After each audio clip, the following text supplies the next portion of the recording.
Bienvenidos, bienvenidas a este estudio bíblico existencial donde compartimos la riqueza del Evangelio, de esta palabra de vida para nosotros. Iniciamos orando, disponiéndonos en el nombre del Padre y del Hijo y del Espíritu Santo. Padre de misericordia, que nos ha dado tu Espíritu de vida, que seamos capaces de dejarnos conducir siempre por Él, para que todo lo que compartamos, aprendamos, nos ayude a ser mejores discípulos misioneros en salida y sinodales. Por Jesucristo nuestro Señor. Amén. Bien, vamos a mirar hoy el texto del Evangelio de Lucas en el capítulo 3. Y es importante ver cómo Lucas se puede comparar con Mateo y con Marcos. Marcos en su primer capítulo 1 al 8 y Mateo capítulo 3, 1 al 12. Dice: en el año 15 del imperio de Tiberio César, siendo Poncio Pilato procurador de Judea, Herodes tetrarca de Galilea, Filipo su hermano tetrarca de Iturea y de Traconítida, y Lisanias tetrarca de Abilene, en el pontificado de Anás y Caifás, fue dirigida la palabra de Dios a Juan. Aquí es importante detenernos porque el género literario que está utilizando la escuela joánica, Lucas, la escuela lucana es historiográfico. Él quiere poner lo que va a decir, lo que va a mostrar en un tiempo determinado. Quiere ponerlo con un fin determinado. Por eso va a decir que es en el año 15 del imperio, en un tiempo determinado. Y menciona 7 personas: Tiberio César, Poncio Pilato, Herodes, Filipo, Lisinias y Anás y Caifás. ¿Por qué son 7? Porque es el número de Dios, el número perfecto.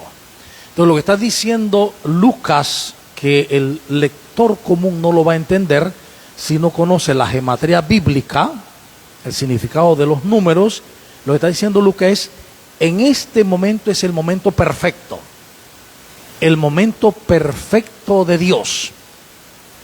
¿Cuándo va a acontecer qué cosa? Que la palabra de Dios vino a Juan. Eso es el momento perfecto. La palabra de Dios vino a Juan, hijo de Zacarías, que ya hemos visto cómo se dio el nacimiento y todo lo demás, en el desierto. Este es otro detalle importante. ¿Por qué? Porque miren que Juan el Bautista no se coloca ni en Galilea ni en Judea, en ninguno de los lados, ni en Jerusalén ni en Galilea, sino que viene del desierto y se queda en los alrededores del Jordán. Esto es importante porque está hablando de un límite. El Jordán es el límite de la tierra prometida. Antes del Jordán es el mundo pagano. Después del Jordán es la tierra de Dios. Entonces por eso Juan se queda alrededor allí de el Jordán. ¿Qué va a decir el texto? Dice: y en el desierto. El desierto es el ideal de los profetas de Israel. El desierto es el ideal de la vida de los judíos. O sea, para el judío no hubo época más hermosa que el estar en el desierto. ¿Por qué? Porque si bien es cierto, en el desierto se dieron las grandes infidelidades del pueblo, el becerro de oro, las murmuraciones, todo lo demás, también fue verdad que en el desierto es donde Dios se aparece. Las grandes teofanías a Moisés, los mandamientos, la alianza. También porque en el desierto nadie es dueño de nada.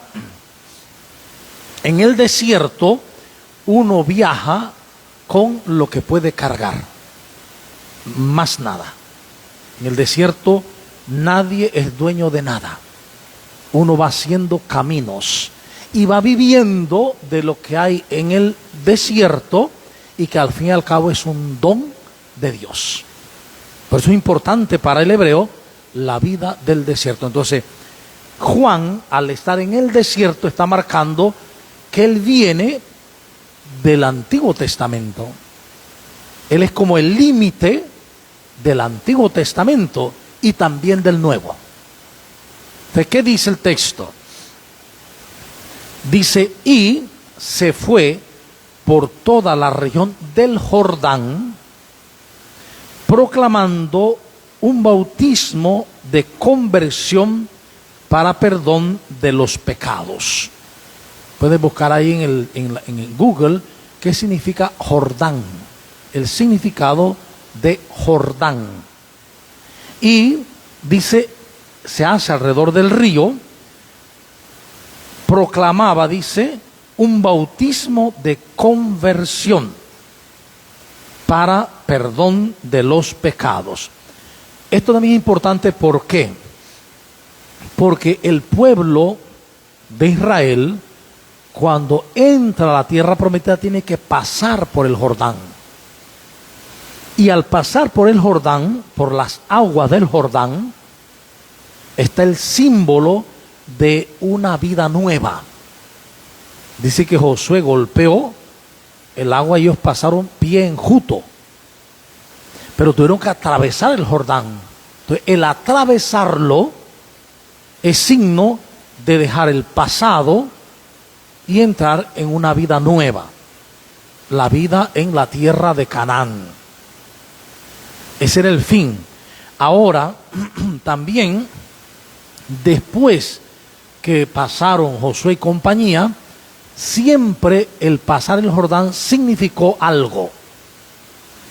En otras palabras, el bautismo no lo inventó Juan Bautista. Antes de Juan Bautista existía ese rito en Israel. Cada vez que un hijo de Israel fallaba, era infiel a Yahvé, podía irse al otro lado y pasar el Jordán para entrar de nuevo en la tierra prometida. Miren lo interesante, pasó una sola vez, pero luego pueden pasar otras veces. Esto dio motivo en la iglesia primitiva, porque el bautismo era una sola vez, primero. Y luego del bautismo, solo se podían confesar una sola vez, nada más. No había repetición de confesiones, para nada. Te confiesas una sola vez y ya, que era el segundo bautismo.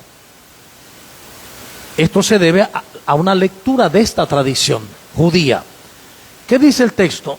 Dice que el bautismo era de conversión. La palabra utilizada en hebreo, yub y yuba, algo dice shuba, significa volver.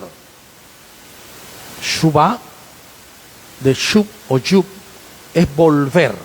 Entonces lo que está diciendo es, un bautismo de conversión es un bautismo para volver a Dios. Para volver a Dios. Y volvían a Dios porque sus pecados, había que entender qué decía el mundo hebreo, porque salían de sus errores, que es un estar desviado de Dios, y un volver a Dios, Shuvah. Es decir, la idea que había no es tan simple como hoy se tiene del bautismo, es algo muy profundo. Yo aquí en el agua, que a la vez significa muerte y vida de hace muchos siglos y milenios en Israel, yo aquí muero, porque el agua significa muerte, y también vivo, porque el agua significa vida. Entonces, dejo el error, por eso he venido al Jordán, para dejar el error y entrar en la verdad, volver a la verdad, convertirme. Metanoia en griego, shubá en hebreo. Entonces es un acto profundamente espiritual y profundamente humano. Dice el texto entonces que, como está escrito en el libro de los oráculos del profeta Isaías. Ahora, no solo está el testimonio de los 7 nombres, que es plenitud, también está el testimonio de la misma palabra de Isaías. Dice, esto que está haciendo Juan el Bautista es lo pleno en el tiempo pleno. Juan el Bautista está poniendo el punto central. De ahí para atrás es el Antiguo Testamento, la primera alianza, el primer testamento, y de ahí para adelante es el Segundo Testamento. Dice, voz que clama en el desierto, preparen el camino del Señor. Entonces, ya el texto tiene un doble significado. ¿Por qué? Uno, porque la Escritura atestigua que lo que está haciendo Juan es algo correcto. Pero también atestigua que Juan no es el Mesías. ¿Por qué razón? Porque según los escritos más antiguos y testimonios que hay, en los estudios también bíblicos, nos hemos dado cuenta que hubo una cierta lucha en los primeros tiempos entre los discípulos de Juan el Bautista y los discípulos de Jesús. ¿Por qué? Porque aparentemente, según lo obvio, el que más parecía el Mesías era Juan el Bautista, el que más respondía a la esperanza judía. Primero, que viene del desierto. Segundo, porque su forma de vivir es de un asceta, la forma profética. Piel de camello, cinturón de piel de camello, no sé qué, come solo saltamontes y miel silvestre. Es un nazir, es un consagrado a Yahvé. Pero además, el lenguaje que va a usar, que aquí lo pone después, es un lenguaje como el de los profetas, un lenguaje que es chocante. Por lo cual, mucha gente creyó que Juan el Bautista era el Mesías. Y cuando Juan el Bautista muere, que muere primero que Jesús, y luego muere Jesús, quedan los discípulos de ambos. Y queda en una batalla de cuál es el discípulo de verdad. Porque Jesús no parecía ser el Mesías de verdad. ¿Por qué? Porque Jesús está en el pueblo, come con la gente, se junta con pecadores, habla con prostitutas, come bastante, toma buen vino, hasta lo llaman comilón y borracho, amigo de pecador y malas mujeres. Entonces, el perfil de Jesús que se ve a plena vista no es el que esperan ellos. Por eso el combate de las dos facciones. Entonces, el escritor que escribe 50 años después de la muerte de Jesús, 50 años después, entonces va a poner ya, para zanjar el problema, no. Juan el Bautista no era el Mesías. Él vino a cumplir una palabra, la de Isaías: voz que clama en el desierto, preparen el camino del Señor. ¿Sí? Enderecen sus sendas, todo barranco será rellenado. Dice, todo monte o colina será rebanado. Lo tortuoso se hará recto, y las esperanzas serán caminos llanos, y todos verán la salvación de Dios. Aquí la traducción pone la salvación de Dios, pudiesen poner, y todos verán a Yehoshua, porque Yehoshua significa salvación de Dios. ¿Ven? Entonces, el autor está poniendo en claro algo muy importante. Juan el Bautista no es el Mesías, es el precursor, como dijo Isaías. El que viene, el que todos verán, es aquel que es salvación de Dios, Yoshua. Entonces decía, ahora ponen en boca de Juan el Bautista, decía, ¿por qué es importante esto? Porque fíjense que, ¿quién estuvo escribiendo cuando Juan el Bautista decía esto? Nadie. Fue 50 años después. Pablo ni menciona a Juan el Bautista, ni le interesa.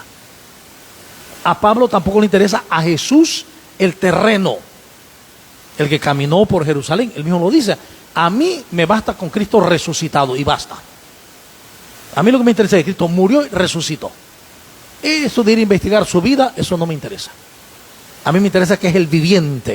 Eso es lo que dice Pablo. De sus labios lo dice. Entonces, ¿qué pasa? El autor, él dice que él se investigó, que él buscó, que él se orientó. Claro, él fue buscando los testimonios de las comunidades que recordaban de Juan el Bautista y de Jesús. Algunos recordaban ese combate que había entre las dos facciones. Y otros recordaban que precisamente Jesús es el Mesías, porque ese sí resucitó y Juan no resucitó. Entonces ya pueden poner en boca de Juan perfectamente. Decía pues a la gente que acudía para que los bautizara. Entonces miren el lenguaje que usa: raza de víboras. Raza de víboras. ¿A quién le decía eso Juan el Bautista? A los judíos, a los que iban al Jordán. O sea que el primer encuentro era un encuentro duro. Raza de víboras. ¿Quién les ha enseñado a huir de la ira inminente? Entonces, él está usando, ¿qué está haciendo el autor? Lo que pasa es que aquí no se cita, pero lo que está haciendo es usando los textos de Isaías, de aquel Ile Dei, Ire Die, aquel día de la ira de Dios. Entonces lo pone en boca de Juan el Bautista. No es que Juan el Bautista le salió a decir eso, no, están calcando unos textos del Antiguo Testamento, proféticos. Dice, además, el día de la ira inminente. Para Juan el Bautista, que ponen en él una tradición profética de dureza, la ira de Dios. Dice, den pues frutos dignos de conversión y no anden diciendo en su interior, tenemos por padre a Abraham. ¿Por qué razón? Los judíos pensaban que por solo tener al padre Abraham como padre y cumplir las leyes, los mandamientos, ya eso lo salvaba. En otras palabras, ellos creían que se salvaban a sí mismos, que es la experiencia que vemos el domingo de Saúl, de Saulo de Tarso, próximo. Saúl creía que él se salvaba a sí mismo, cumpliendo las leyes y siguiendo los mandamientos. Entonces, así lo creían los judíos. Así, dice, lo creía Juan el Bautista. Dice, no vengan creyendo que por ser hijos de Abraham, pues ya están bien. No digan, tenemos pues por padre Abraham, porque les digo que puede Dios de estas piedras dar hijos de Abraham. Entonces, den frutos de conversión. Dice Juan el Bautista, no basta con ser hijo de Abraham y cumplir las leyes. Eso no basta. Lo importante es dar frutos del corazón, frutos de conversión. Lo importante no es cumplir la ley, es el Shuvá, es el volver a Dios. Lo importante no es lo que hacemos hoy, por ejemplo, las leyes que haya en la iglesia. Son importantes, sí son importantes, pero más importante, lo más importante es volver a Dios. Porque yo puedo cumplir los mandamientos, cumplir las leyes de la iglesia, hasta confesarme, comulgar y todo lo demás, pero no vuelvo a Dios. No vuelvo el rostro a Yahvé. En otras palabras, no vivo una vida en unidad con Dios. No la vivo. Y lo importante es eso, porque solo allí está la verdad. Si yo no vivo de cara a Dios, si no me vuelvo a Dios, si no me convierto, todo lo demás que hago no tiene sentido. Que es lo que Jesús va a decir en su momento: este pueblo me honra con los labios, pero su corazón está lejos de mí. Por eso su culto me da asco. Su culto me asquea. Es un lenguaje muy humano, muy antropomórfico, ¿no? Decir a Dios no le agrada unos cultos que están vacíos de amor. Por eso va a hacer énfasis en Juan de el culto en espíritu y en verdad. Cuando le dice, bueno, unos dicen que el culto será en Jerusalén, otros dicen que será allá en Garicín. Pues ¿dónde es el culto verdadero? Eso dicen, no.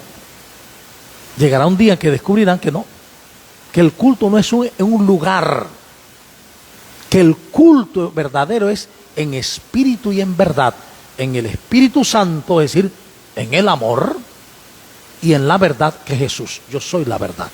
En otras palabras, un día descubrirán que el culto verdadero es vivir como yo, la verdad, viviendo el amor pleno en el Espíritu Santo. Ese es el culto. Y esto no está lejos de la enseñanza litúrgica, por ejemplo, que habla que la lex credendi, lo que yo creo, el misterio pascual, es la lex orandi, lo mismo que celebro, pero es la lex vivendi, que es lo mismo que vivo. Que si el círculo virtuoso se rompe, algo está mal. Lo que yo creo es lo que celebro, lo que yo celebro es lo que vivo. Tiene que ser así.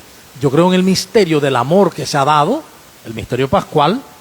Yo celebro en la Eucaristía el misterio del amor que se da, y en la vida debo vivir el misterio del amor que se dona a los demás. Si yo no vivo esa unidad de la triple forma de la liturgia, estoy perdido. Estoy perdido.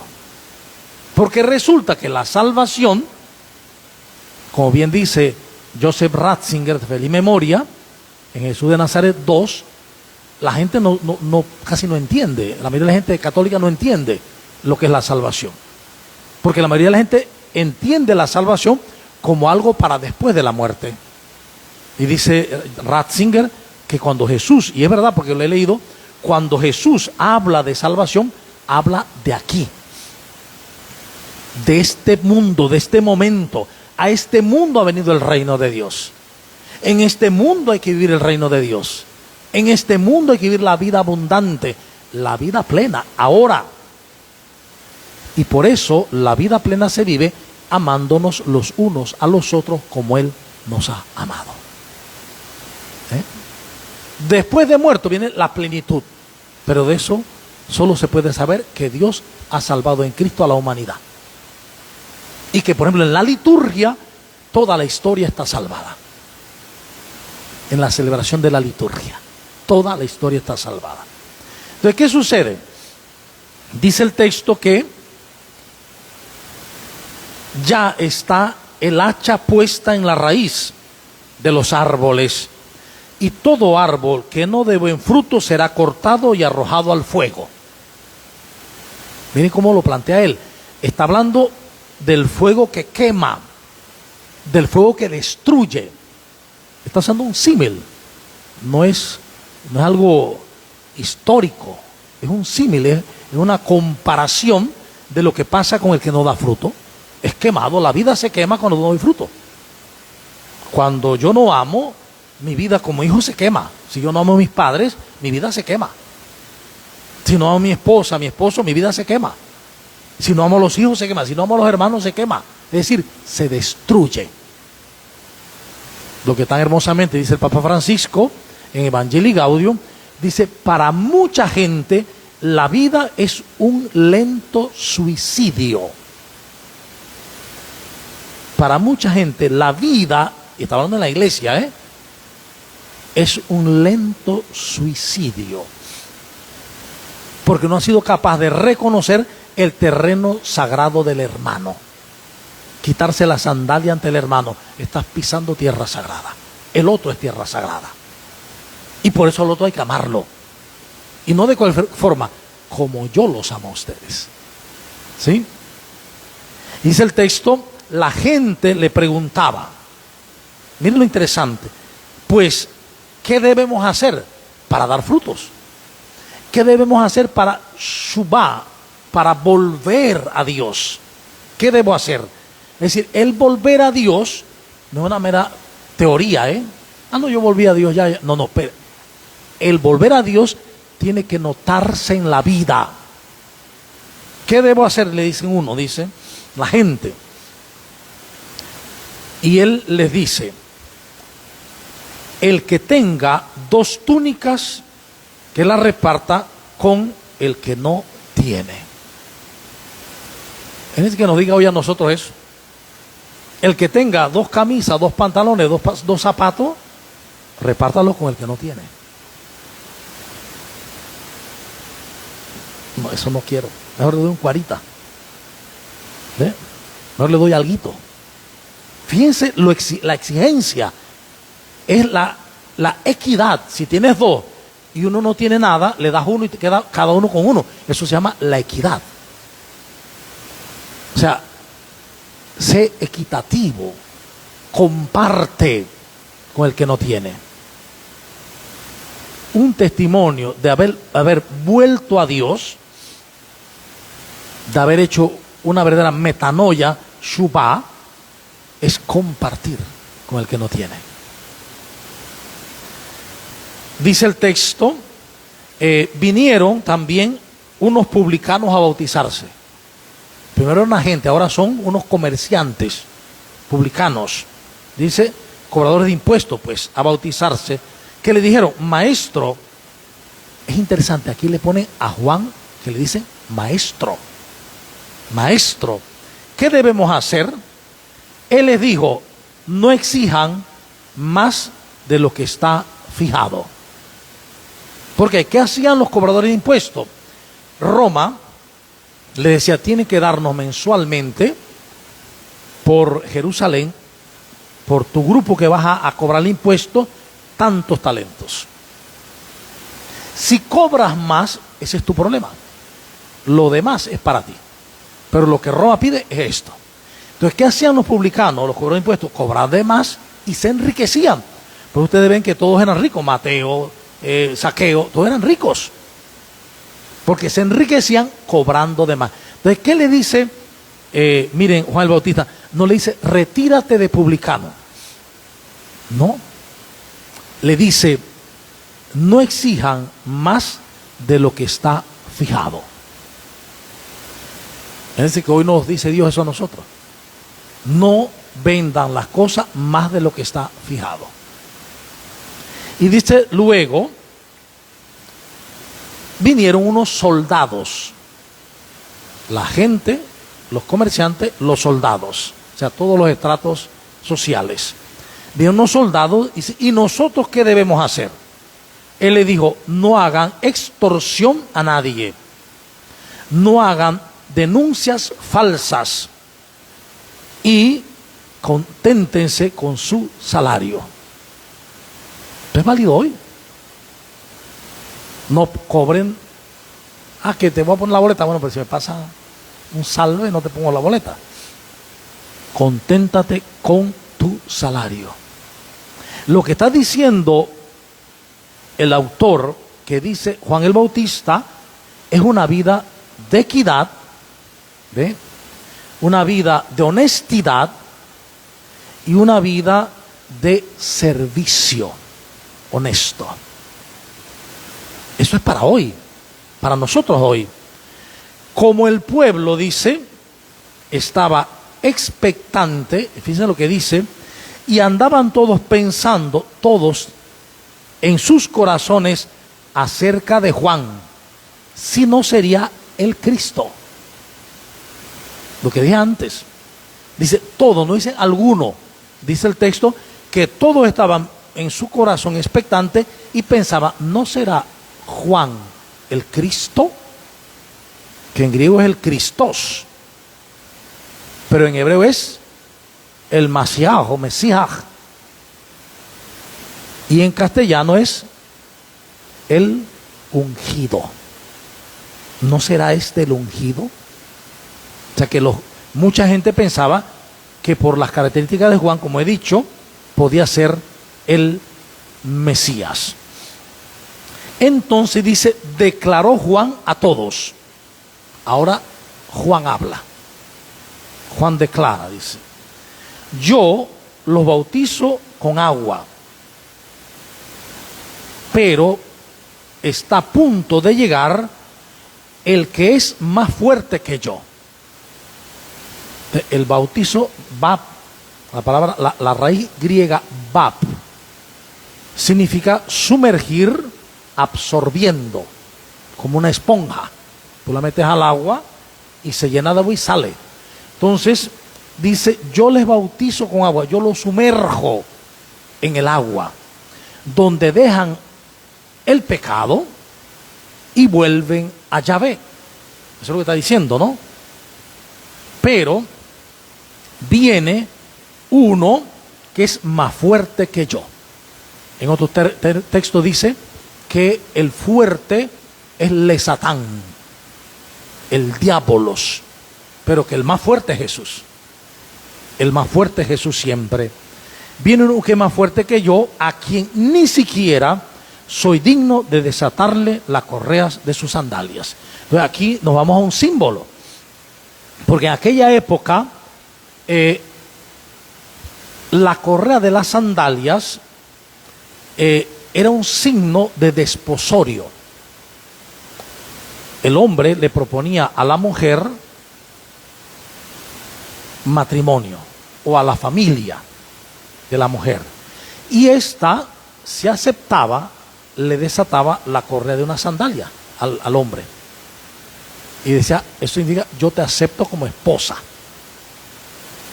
Lo que está diciendo aquí el texto es que Juan, que a la vez es cierre del Antiguo Testamento e inicio del Nuevo Testamento, dice, yo no soy digno de ser la esposa, ni siquiera la esposa de Cristo.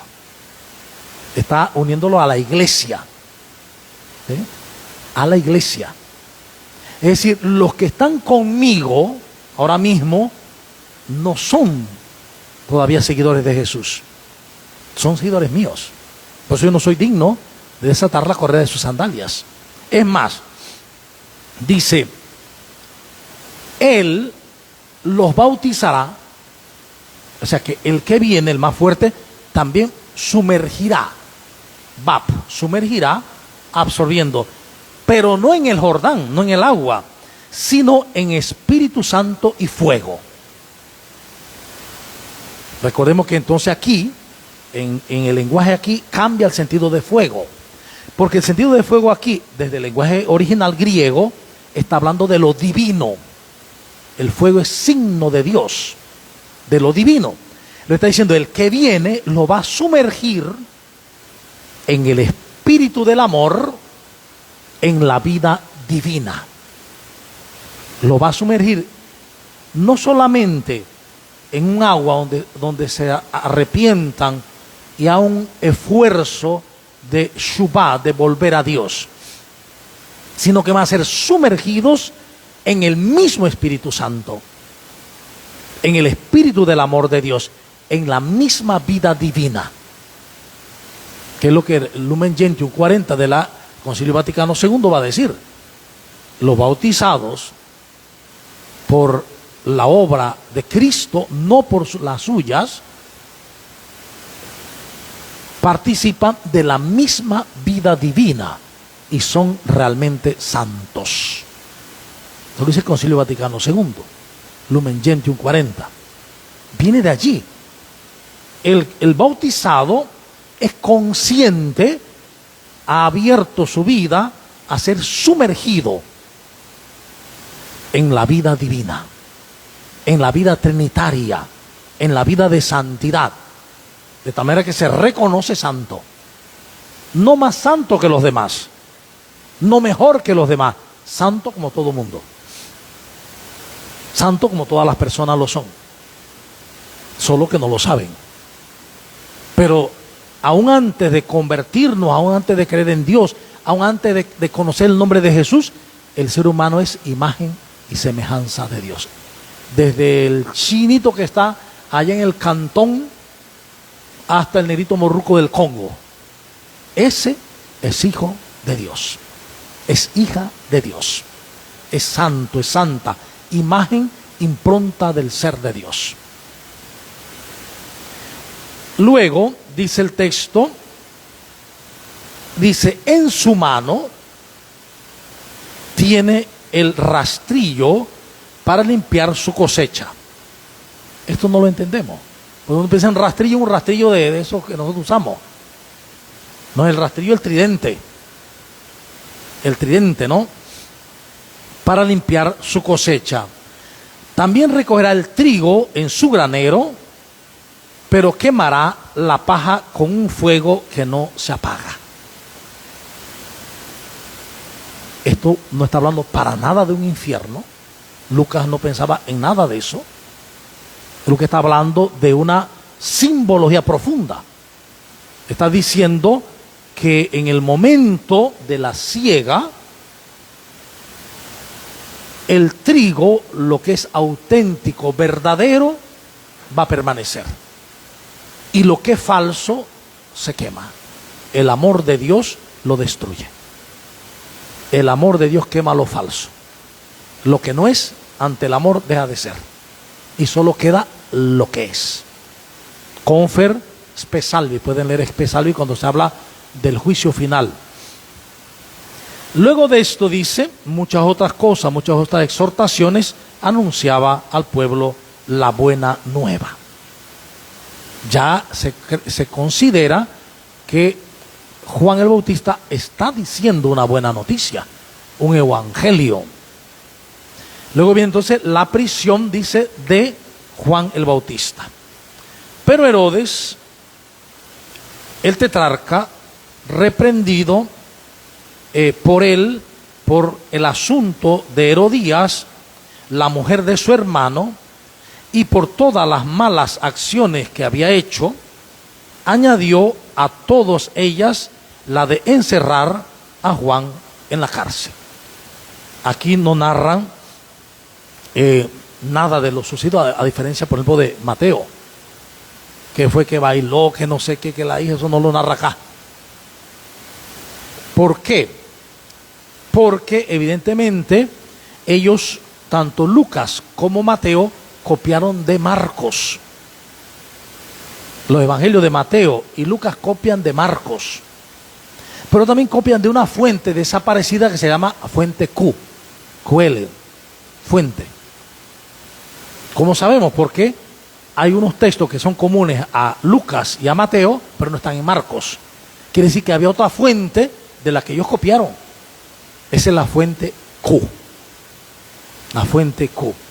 Y es aquí donde ellos, aquí Lucas decide, no era necesario copiar lo de la Herodías, sino que solamente señala que Juan lo reprendió por haberse llevado la mujer de su hermano, a Herodías, que era esposa de Filipo, y otras malas acciones.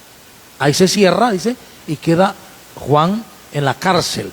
Pero, fíjense, entonces hay un salto que va más atrás de ese momento, aunque está adelante.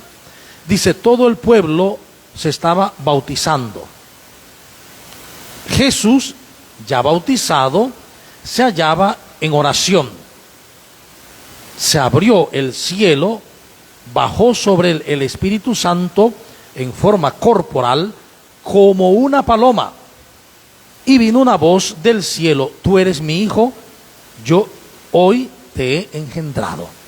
Entonces, esta versión también del bautismo de Jesús es muy cortita, a diferencia de las otras versiones que narran que Jesús fue y que Juan le dijo que no era necesario, que él era el que tenía que dejarse bautizar por él, que no sé cuánto, que después cuando lo metió al agua. Aquí hay una síntesis, porque lo que está haciendo es narrando la experiencia espiritual de Jesús. Aquí lo que narra es la experiencia íntima de Jesús. Y mírenlo, dice, ¿qué pasa? Dice, todo el pueblo se estaba bautizando. Que evidentemente no era todo el pueblo, eran aquellos que lo necesitaban, pero él pone todo el pueblo. Jesús ya bautizado, o sea que Jesús con el pueblo se bautizó. Ahí no menciona nada del bautismo de Jesús, sino que ya bautizado se hallaba en oración. Miren, Jesús es bautizado y se va a orar. Y es en el momento de la oración cuando se abre el cielo. Y la intención de Lucas es muy importante. Cuando una persona se abre a la oración de verdad, el cielo se abre para él. Cuando una persona ora de verdad, entra en su intimidad, entra en su interior, como dice Jesús mismo, allí en el interior descubre la presencia de Jesús y la presencia de Dios. El cielo se le abre. Y miren lo que dice el texto. Bajó sobre él el Espíritu Santo. Esa fue experiencia de él. Bajó, no fue que bajó las nubes, es una forma de hablar. Bajó del estado del Padre al estado terreno. Significa eso. Bajó el Espíritu Santo para decir, no es que Jesús antes no tuviera el Espíritu Santo, ya lo tenía desde siempre, sino lo que está diciendo es que él en la oración se abrió totalmente al Espíritu Santo. Cuando uno ora, se abre totalmente al Espíritu Santo. Digo cuando uno ora, no cuando anda pidiendo cosas, no, cuando uno ora, cuando uno se abre al silencio interior, ahí uno puede darse cuenta del espíritu del amor de Dios que le invade. Y dice, en forma corporal, esto es importante, como una paloma. No era que era una paloma, como una paloma. Y eso tiene un sentido porque en la pedagogía de Lucas y en la cosmovisión que había, el cielo es el lugar de Dios. Entonces, si del cielo es el lugar de Dios, baja el Espíritu Santo, debe bajar con alas para poder volar y llegar. Entonces, como una paloma. Pero es algo mucho más profundo. Es el Espíritu Santo que habita en nosotros, y entre más me hago interioridad, más me abro a él para que fluya en la vida. Y luego dice la voz, tú eres mi hijo, yo te he engendrado. Esto es importantísimo. Aquí Jesús descubre plenamente quién es. Jesús cuando nació y cuando fue creciendo, él no sabía quién era. Cuando Jesús nace, nace como nosotros y crece como nosotros y va aprendiendo como nosotros, hasta que un día él descubre que él es hijo de Dios, y lo descubre en oración, en la oración. Y es el mismo camino que tenemos que hacer nosotros. Uno puede crecer y no sabe quién es. Uno cree que es biología, que uno es un cuerpo, que uno es un pecador, que uno es, y tiene un alma, hasta cuando ya tú entres en tu interioridad y te des cuenta lo mismo, la voz de Dios que te va a decir, tú eres mi hijo, yo te he engendrado hoy. Es decir, hoy te has dado cuenta que eres mi padre, que soy tu padre, hoy. Porque antes no me daba cuenta. Yo decía, Dios es mi padre, pero no lo creía. Yo digo, Dios es mi padre, pero no lo siento. Si yo digo, Dios es mi padre, y lo sé, y lo siento, ¿qué voy a sentir realmente? Si yo sé que el eterno es mi padre, que todo el amor es mi padre, que toda la ternura es mi padre, que toda la misericordia es mi padre, ¿cómo voy a sentirme? Ay, que esta vida dura, que triste, que no sé qué. Imposible. Estaré que salto una patita de alegría. Porque este es mi Padre, que lo es todo, lo llena todo. Entonces el gran problema nuestro y de todas las generaciones es no descubrir que Dios es nuestro Padre. Y es un ejercicio que se hace en la interioridad. Tiene que hacerse interior, si no, no se logra. No se puede lograr. Claro, ahora entenderemos por qué una persona puede ser una persona religiosa, va a la iglesia, adora al Santísimo, canta, va a misa, comulga, pero habla de los demás, juzga de los demás, tiene enemigos, tiene envidia, tiene resentimiento, porque todavía no conoce a su Padre. Y por lo tanto no se sabe hijo amado, hijo engendrado del mismo amor, de la misma alegría, de la misma paz, de la misma misericordia. ¿Sí? Y bueno, finalmente el texto 3 dice, narra la genealogía de Jesús que encontramos en Mateo 1:17 y es distinta, no es igual. Se compara la genealogía de Lucas con la de Mateo, son distintas.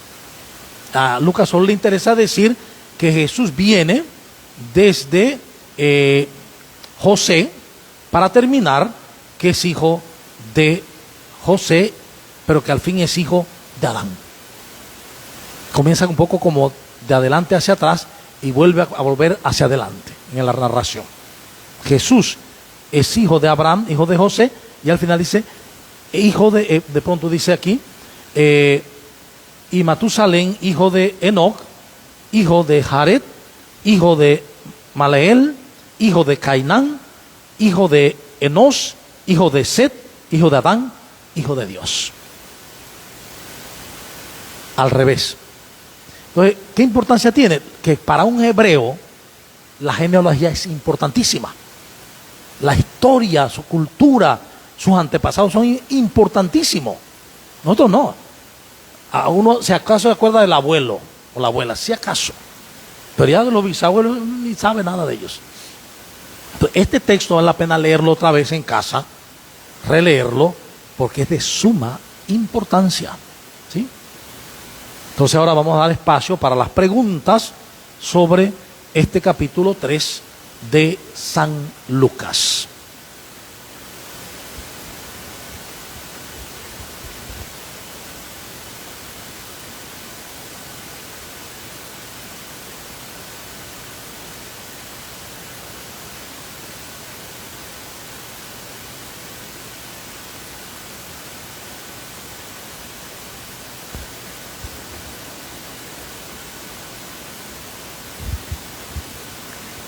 Buenas noches.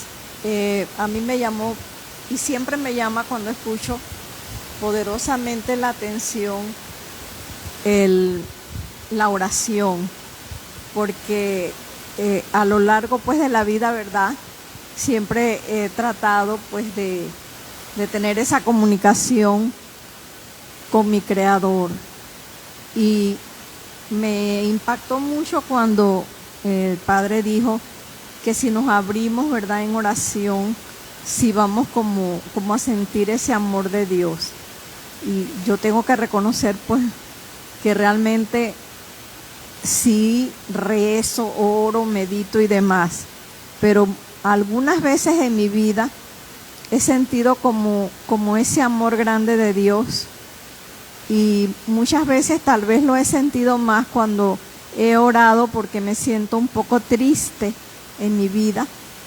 Alguna que otra vez cuando me he sentido muy feliz, pero realmente me he sentido como que realmente Dios me ama, y grandemente cuando he estado triste, y cuando acabo de hacer mi oración me siento pues totalmente diferente, tengo paz, tengo armonía, y reconozco pues en ese momento pues que Dios realmente es un Padre que me ama. Bien, lo que sucede es que la mayoría de las personas, nos ha pasado siempre o sigue pasando, cuando hablamos de oración, seguimos con un esquema, el esquema de la cosmovisión hebrea, antigua. Dios está por allá arriba, el que está allá arriba, yo estoy acá abajo y a ver si Dios me escucha. Porque a veces yo siento que no me escucha. Y a veces siento que sí. Entonces imagínense un pececito en el mar que se encuentra con otro pececito y le dice, ¿sabes una cosa? Yo quiero comunicarme con el océano y no sé cómo hacer. A veces siento que el océano está lejos de mí y que el océano no me escucha. Y el otro va a decir, pero es que tú estás dentro del océano. El océano te cubre y te llena todo. Lo respiras, lo llenas. Entonces, así nos pasa a nosotros con Dios. Nosotros pensamos que, bueno, vamos a orar a ver si Dios me escucha. Dios siempre está. Desde la liturgia decimos, Dios está siempre en la disponibilidad de su amor. No es que Dios no me escuche, es que yo estoy poniendo oposición a la escucha de Dios, porque no lo estoy haciendo bien. Es lo que dice Santiago.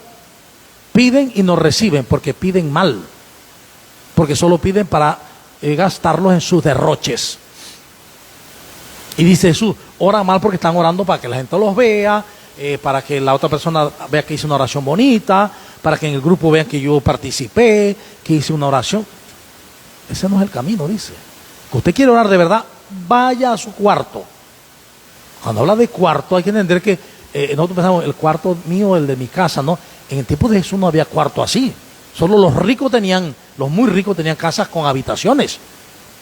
En tiempo de Jesús las casas eran una sola sala. Y de noche se volvía toda cama, se tendían las camas. Entonces entra a tu cuarto, está diciendo Jesús, entra a tu interior. Y ahí en la experiencia interior dice, allí te ve tu Padre. Eso todavía no lo hemos captado. Es en la interioridad cuando yo descubro que el Padre siempre está. Siempre me ha escuchado, siempre me ha auxiliado, siempre me ha cuidado. Soy yo el que no lo escucho. Soy yo el que me cierro a Él. Soy yo el que me niego a abrirme de verdad a Él.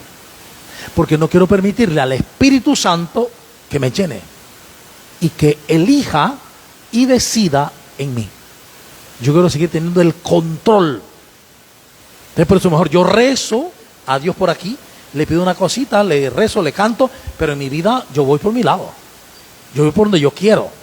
No voy como Jesús abierto, dice ahí, y Mateo va a decir otra cosa. Después que salió de ahí, el Espíritu Santo lo conducía. Y él se dejó llevar al desierto porque el Espíritu Santo lo condujo. Y luego cuando volvió a Galilea, el Espíritu Santo lo condujo. Esto no es una cuestión de pronto de estilo solamente mental, no, es una cuestión real. Es abrirnos a esa realidad del Dios que siempre está, es darme cuenta que yo creí que el océano estaba lejos y yo estoy bien dentro del océano. Es que yo creía que Dios estaba por allá y ahora me doy cuenta que Dios es todo, lo mantiene todo, lo sostiene todo y todo vive por Él y para Él. Es darme cuenta entonces que en Él me muevo, soy y existo. Así que si yo no siento a Dios, no es porque Dios no está, es porque yo estoy cerrado a la comunicación con Él. Es que yo no me quiero abrir. Es que no me reconozco hijo amado. Y será siempre en la oración donde aprenda que soy hijo amado porque Él me lo revela. ¿Sí? Jesús fue verdaderamente hombre como tú y como yo. Él tuvo que llegar a entender que era el Hijo de Dios. No fue que él a los 15 años sabía que era el Mesías y que ya iba a morir. No sabía nada de eso. Él lo fue aprendiendo paulatinamente. Ahora en la clase de Cristología que tuve este mes, alguna persona al principio cuando estaban dando los temas, los estudiantes, los que escuchaban quedaban asustados porque la persona de Jesús. Entonces los autores presentan que Jesús realmente no sabía, que Él fue dándose cuenta como nosotros. Y por eso Jesús es camino para nosotros. Porque así como Él se dio cuenta quién era, así yo tengo que darme cuenta quién soy. Hasta que escuche que el Padre me dice, tú eres mi Hijo amado, yo te he engendrado hoy. Buenas noches, Padre, hermanos. Ahí en el versículo 21 hay una partecita donde habla casualmente de que después que ya estaba bautizado, que usted mencionó también hace un rato, se hallaba en oración, se abrió el cielo. Otras veces, pues, y creo que hace un rato también lo mencionó, que el cielo como sinónimo de Dios, ¿no? Entonces allí, si lo ponemos en ese contexto, sería, se abrió Dios y bajó sobre él el Espíritu Santo en forma corporal. Creo que antes esta partecita de en forma corporal nunca la había puesto como mayor atención, pero porque bueno, sí, el Espíritu Santo yo pudiera pensar que el Espíritu Santo es espíritu. Ajá, que es la apertura de él a la voz de Dios. Pero ¿por qué en forma corporal? Ajá, esa parte. Porque quiere decir que el Espíritu Santo actúa en la vida real. O sea, el Espíritu Santo no es una ilusión. Aunque no lo podemos ver, Él actúa de forma corporal, es decir, en la vida, espacio-tiempo. Entonces, efectivamente, la palabra Dios es una palabra sinónima la palabra cielo es sinónima de la palabra innombrable, del tetragrama, Yahweh. Entonces se decía Elohim, el Shaddai, el Eterno o cielo. Por eso cuando decimos reino de los cielos, igual que reino de Dios, lo mismo. Se abrió el cielo, significa se abrió Dios para él. Pero no es que Dios no estuviera abierto, es que él se dio cuenta que Dios lo llenaba. Y que ese Dios lo llenaba del Espíritu Santo, lo llenaba del mismo amor. Y que ese mismo Dios le revelaba que era su Hijo amado, engendrado hoy. Hoy te has dado cuenta que eres mi hijo. Padre, allí, bueno, no sé si en esa parte en la Biblia, en hebreo, allí cuando está el verbo de bajó, tiene que ver algo que siempre como que el monte era el lugar de Dios. Claro, es que el bajar no solo es por el monte, sino porque se creía que el cielo era el lugar, el hábitat de Dios. Entonces, claro, si el cielo es el hábitat de Dios, en la cosmovisión, para entenderlo, es que bajó a la tierra. Pero en realidad lo que hay que entender es que del ámbito espiritual bajó al ámbito físico, como siempre sucede. Dios está siempre llenándolo todo, pero yo no lo veo. Yo no lo noto porque estoy embebido en lo físico.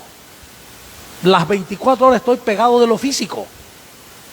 ¿Ve? Hay gente que, bueno, que me ha dicho a mí, yo las 24 horas escucho Radio Católica, todos los programas, y cuando puedo veo EWTN y hago hora santa y con EWTN y veo charlas de no sé de quiénes.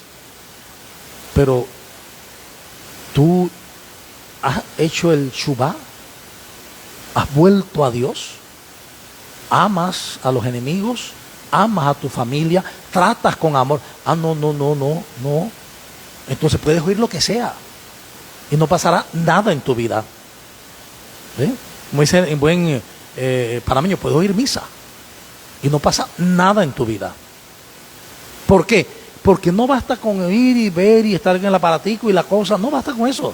Es más, esto es un distractor para ir adentro, para el auténtico encuentro en oración como Jesús. Óigame, y es también cuestión lógica. Si Jesús estaba en oración y ora mucho, ¿qué nos está diciendo a nosotros? ¿Qué es lo que tenemos que hacer también nosotros? Orar mucho. Pero orar mucho no significa te pido Señor y te pido lo otro. No es eso. Es entrar en la interioridad, en ese silencio interior, y ir dándome cuenta por experiencia, pura ciencia, por experiencia, que yo estoy en Él y Él está en mí. Ese Evagrio Póntico, ese monje oriental, que cuando uno logre eso, logre encontrarse ahí dentro con el Sagrado Corazón de Jesús, dice, a partir de ese momento uno ve a todas las personas como buenas. A todos los amará como buenos, entendiendo que las personas pueden hacer cosas malas, pero no dejan de ser buenas, porque son imagen de Dios, porque Jesús está en ella. Decía una mística que ella no entendía eso, pero un día tuvo la visión de que un tipo que estaba tirado en la calle, borracho, la visión le dio a ella que ese era Jesús, para ayudarlo. Que el tipo que todos los días la insultaba porque no creía en Dios, ahí estaba Jesús también, porque era para fortalecer su fe y hacer una evangelización auténtica como uno que no cree. Dice, el problema no es que Dios no está, es que yo no lo sé ver. Y no lo sé ver porque no oro. Ahí está el detalle. El camino siempre será el camino de Jesús. Y Jesús, si ustedes ven todo el programa de él, antes de comenzar a evangelizar, estaba orando, abierto a Dios, llenándose de Dios, llenándose del Espíritu Santo, abriéndose al Espíritu Santo para entonces dejarse empujar por el mismo Espíritu. A ver, ¿decir, verdad?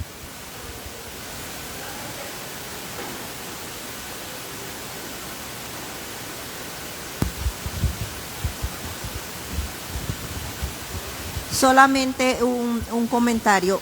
Al final del capítulo 4 dice, una voz grita en el desierto, preparen el camino.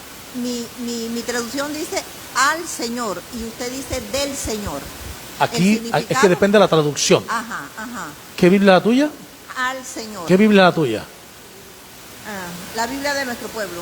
Ajá. Entonces son versiones. Preparen el camino al Señor o el camino del Señor. Básicamente lo mismo, casi lo mismo, ¿sí? Prepara el camino al Señor que viene, también el camino del Señor que viene. Es que siempre es de Él. El camino del Señor es de Él. Todos los caminos son de Él, el verdadero. Ajá. Bueno, puede variar un poquito, pero lo lógico sería, preparen el camino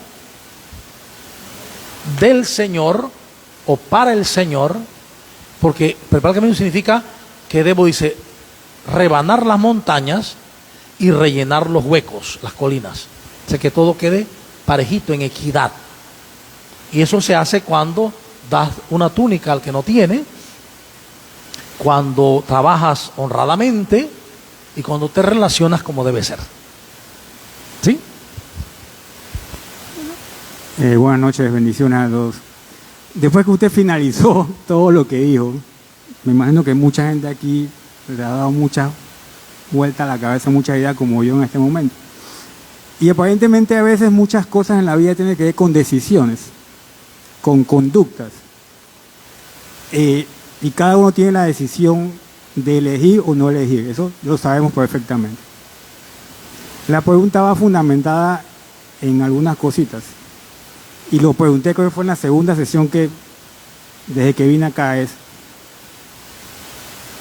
problema es el mensaje o cómo se interpreta el mensaje. La primera pregunta. Segundo es que si usted le pregunta en la calle a muchas personas, bueno, ¿por qué usted va a misa? Y cada uno te va a decir una opinión completamente distinta a las cosas. Puede ser válido, puede que no sea válido. Y lo siguiente es el concepto del bien en las personas. Tengo entendido, sin ser experto, de que uno nace con la bondad dentro. Hasta donde tengo entendido. Esa es la naturaleza del ser humano. Que después se distorsiona por X o Y motivo, ese es otro asunto. Y la pregunta es básicamente, en cuanto a ese tema, es el bien en este momento, la decisión de hacer el bien, ¿pesa más lo que se nace o lo que se hace? En cuanto a la decisión casada con la conducta, es decir, tiene que haber alguna conexión, algunos lo llaman disonancia cognitiva, se llama en psicología eso. Yo pienso bien, pero cuando voy a ejecutar, ejecuto de un modo distinto. Eso son las preguntas. La disonancia cognoscitiva. Cognoscitiva. La disonancia cognoscitiva consiste en que, por ejemplo, le hacían un examen a unos estudiantes, le decían, ¿está bien o no copiarse? Entonces la mayoría puso que no. Luego le hicieron otra prueba donde daban oportunidad de poder copiarse. Los estudiantes aprovecharon la cuestión y se copiaron. Y luego preguntaron de nuevo qué parecía para ellos copiarse. Entonces, una cantidad mucho menor siguió diciendo que no era bueno. Hay un cambio. Cuando cambio acá, lo que hago, entonces cambio y se da la disonancia. Entonces, voy a eso. ¿Qué pasa? Que, primero que todo, voy a por la primera. Una cosa es el texto, lo que dice el texto, con unas traducciones más o menos buenas, sí, pero que hay cosas que se quedan fuera de la traducción. Y segundo, que el texto, al leerlo, tenemos que entender que el texto fue escrito en un periodo de casi de 1000 años, hasta el año 150 después de Cristo. Quiere decir que estos textos no fueron escritos para nosotros. O sea, los que iban a ser receptores del texto era otra cultura distinta a nosotros. Entonces, hoy, al leer el texto e interpretar el texto, para hacerlo, habrá algunos lenguajes que son muy fáciles. Por ejemplo, si Jesús dice ama, eso no necesita saber ni arameo ni griego, ni saber contexto. Pero si tú quieres entender muchas cosas complejas, sí necesitas conocer el contexto, no vivir de opiniones. Cuando tú vas, por ejemplo, regularmente a YouTube, o tú lees los libros comunes que la gente lee de devociones, tú estás siguiendo opiniones sobre la Biblia. Cuando tú vas a estudios especializados, tú vas a estudiar el texto dentro del contexto o de los contextos, y entonces entenderás otra cosa.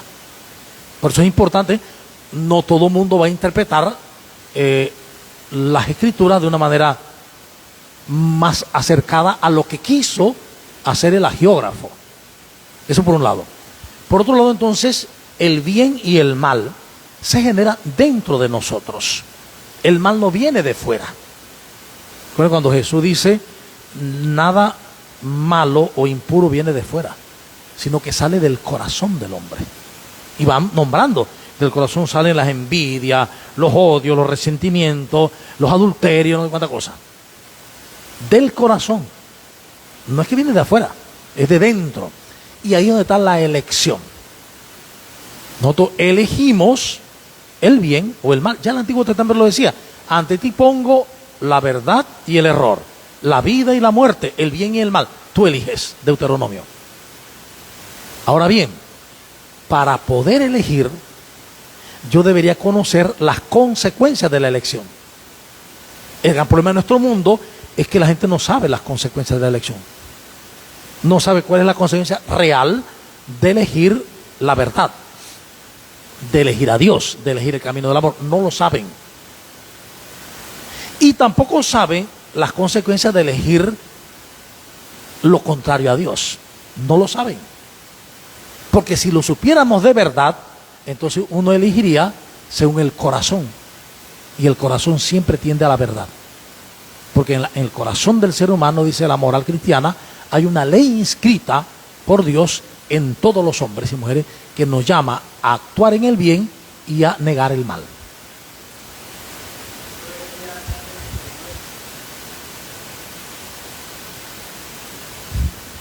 Que nos facilita la interpretación del texto.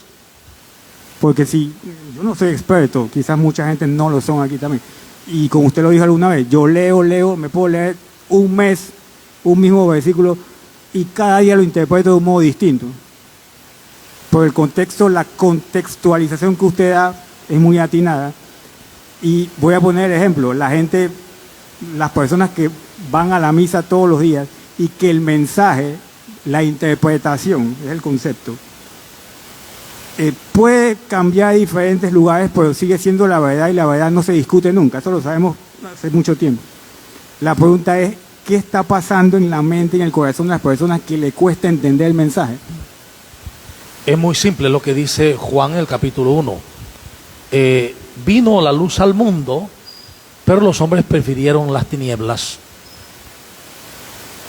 Cuando tú te levantas en la mañana y tú abres los ojos y te prenden las luces, te hiere. te hiere de inmediato. Usted tiene que abrir los ojos un poquito hasta que te acostumbras a la luz ya. Pues igual pasa en la vida. A veces usted está tan acostumbrado a la oscuridad, que es el desamor, que cuando el amor viene a mí, me hiere. Me sobrepasa.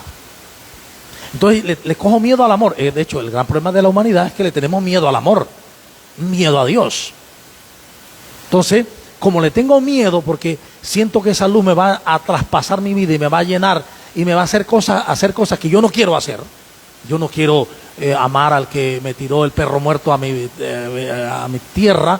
Yo no quiero amar al que me robó. Yo no quiero amar. Entonces, como yo no quiero hacer eso, yo mejor me quedo en las tinieblas, hermano, de brazo del ego, tomando pintas con él. Porque así yo puedo odiar y pelear y yo sigo acá y yo a Dios le canto por acá. O le rezo por acá. Claro, el problema de esa dicotomía es el sufrimiento. Quien no logra entrar en la verdad, su vida se vuelve un sufrimiento. Es lo que se vuelve una gehenna, podredumbre, gusano y fuego. Bien, lo dejamos aquí. Vamos a terminar con una oración. Te damos gracias, Padre de infinita bondad, que nos has llamado a la vida de hijos e hijas. Que estos textos nos ayuden a reconocernos necesitados de la oración, de esa apertura a ti, de esa apertura al Espíritu Santo, para poder reconocernos quiénes somos, mirando el rostro de Jesús, poder descubrir nuestra propia vida divina, nuestra santidad en Él, y así convertirnos en agentes de alegría, de paz, de amor y de justicia. Por Jesucristo nuestro Señor. Amén. En el nombre del Padre, y del Hijo, y del Espíritu Santo. Y pues agradecemos la atención prestada y recordamos vernos el próximo martes, Dios mediante, a la misma hora. Buenas noches.